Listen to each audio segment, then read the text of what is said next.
বড় ছেলে সেনাবাহিনী, মেজর ছেলে মেট্রোতে পড়ে। আমি নিজে হাতে তৈরি করি। তো মানে আমার 61 জাতের আচার আছে। ভাল লাগে, ইটস অ্যামেজিং। বড় তেঁতুল, চলতি, বেল, পয়, সাতকরা, নাগামরিচ, চটি, আম, লেবু সবটা দিয়ে বানাই আমি।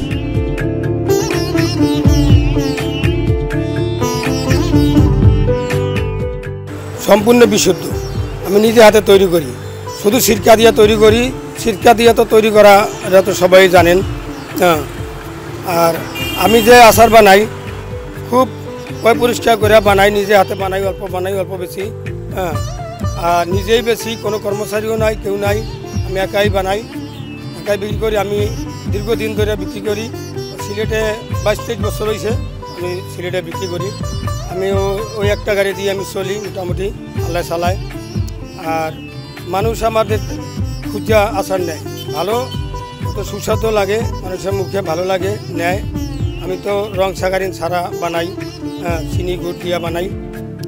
আমার তো আচার নষ্ট হয় না, আমার আচার খুবই ভালো।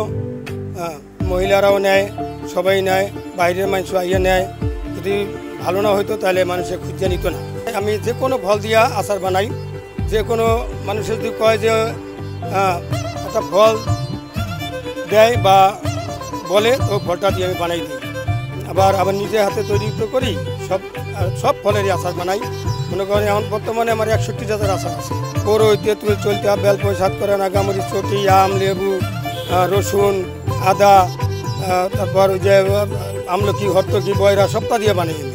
ইত্যাদি মনে করুক যে যত ফল আছে আর কি, ফল দিয়েই তৈরি হয়। ডেলি একটা কিছু সামান্য বানাই।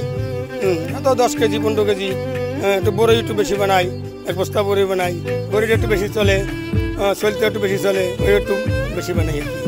ছেলে মেয়ে সবাই পছন্দ, আল্লাহর রহমতে। সবাই আমার দেখলেই নেয়। কিন্তু আমি নামে একটু দেরি করে কিনলেই যে বানাইতে হয়। আবার রাত্রে বেশি, রাত্রে 2-2.5 তোমার বেশি। আর বাসায় গেলে এখানে মাল আবার কুচগাছ করে ধুয়ে যাইতে আমার সন্ধ্যা আর সকাল হয়ে যায়। হ্যাঁ, সকাল হইলে ভজরের নামাজ পড়ে ঘুমাই। আবার 12টা-1টার মধ্যে উঠা আবার কিছু মাল টাল তৈরি করি। আবার গাড়িতে গাড়ি সুন্দর করে বানাই, ঠিক করে মাল উঠে লইলাই। কোনোদিন 5,000 হয়, কোনোদিন 4,000 হয়। কোনো যদি বড়ো কাস্টমার আসে, বাইরের কাস্টমার ওদের একটু বেশি হয়। হ্যাঁ, আর টুকটাক করে মনে করেন যে যারা মানে খুচরা কাস্টমারের দ্বারে 2,000-3,000 টাকা বেচা যায়। এখন যদি কয় টাকা নাই ভাই, তাহলে আমি এমনি খাওয়াই দিই। হ্যাঁ, বলে একটু খাইয়ে যান। হ্যাঁ, আমি 2 টাকার আচার বেচছি সিলেটাইয়া প্রথম, পরে 3 টাকা, পরে 5 টাকা, পরে 10 টাকা। 10 টাকা আজকে 3 বছর ধরে বাদ দিছি। মানুষে বেচে, বড়ই সিদ্ধ করিয়া বেচে। হ্যাঁ, 10 টাকায় অনেকগুলি দেয়, কিন্তু আমি তো পারতেছি না। আমি সাতক্ষীরার থেকে বড়ই আনি 300 টাকা কেজি। হ্যাঁ, ও বড়ই আনি আমি বানাই। আর এখান থেকে কিছু বড়ই লই। ও বড়িটা মনে করেন এখন বর্তমানে 120 টাকা কেজি। আইনটা ধুইয়া করিয়া 3-4টা ধোয়া দেওয়া লাগে। হ্যাঁ, এটা কমে যায় না, ওই দিন আমার দাম বেশি। আমার আচারে নষ্ট হয় না। আমি ওই যে জাল দিয়া বানাই, সুন্দর করি, পানি থাকে না, ওই দিনে নষ্ট হয় না। আর বিনাগারে তো মনে করেন যে 1-1.5 বছরে কিছু হয় না। বিনাগারে যে পাওয়ার যতদিন থাকবে ওদিন টিকবো। ফ্রিজে রাখলে আর কি বিনাগারে পাওয়ার যায় কি, ফ্রিজে রাখা যায় না। আচার বানানো শিখছি। আমার এক ওস্তাদ আছে, ওর কাশ্মীরতে চাকরি করতো। তা ও আমার বন্ধু মানুষ, ও শিখাই গেছে আর কি। ও শিখাই গেছে প্রথম 8-10 জাত, বাদে আমি আস্তে আস্তে নিজে অভিজ্ঞতায় সবটা আরও বেশি বানাইছি। মোটামুটি সবাই চিনি লাইছে। সব আচার যেগুলো বানাই মোটামুটি ভালোই চলে। আঙ্গুরের আচার, আপেলের আচার, এমন ওই হরতকি, আমলকি, রসুন, এগুলো একটু মানে দাম বেশি। এগুলো সবাই খাইতে পারে না। হ্যাঁ, যারা পছন্দ করে, যারা বেশি টাকা দিয়ে নিতে পারে, ওরা নেয়।